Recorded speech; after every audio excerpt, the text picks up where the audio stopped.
नमस्कार मित्रांनो, तर स्वागत आहे तुमचं एका नवीन व्हिडिओमध्ये.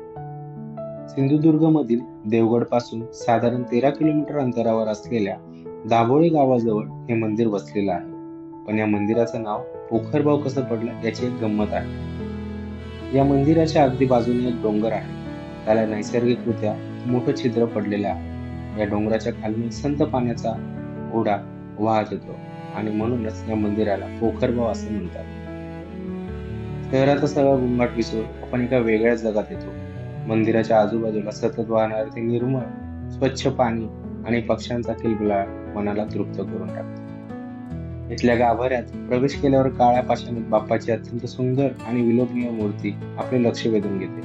चतुर्भुज असलेली ही बाप्पाची मूर्ती एका आसनावर विराजमान आहे आणि तिच्या पायाशी लाडकं वाहन उंदीर मामा विराजमान आहे. हे स्थान अत्यंत जागृत देवस्थान मानलं जातं, जिथे भक्त श्रद्धेने नवस मागतात आणि बाप्पा तो पूर्ण देखील करतो. यानंतर आपण बघणार आहोत श्री विठ्ठल रुक्मिणी मंदिर. या मंदिराची रचना अतिशय सुंदर आणि पारंपरिक कोकणी शैलीत आहे. जेव्हा आपण गाभाऱ्यात प्रवेश करतो तेव्हा समोर चरणावर उभे असलेले आपले लाडके विठू माऊली आणि रुक्मिणी माता साक्षात आपल्यासमोर उभे आहेत असा भास होतो.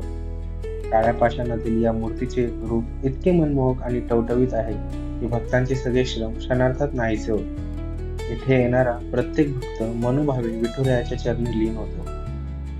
या मंदिराचे सगळ्यात मोठे वैशिष्ट्य म्हणजे याचं वातावरण. एका बाजूला कोकणातील सदाहरित निसर्ग आणि दुसऱ्या बाजूला अथांग तो समुद्र.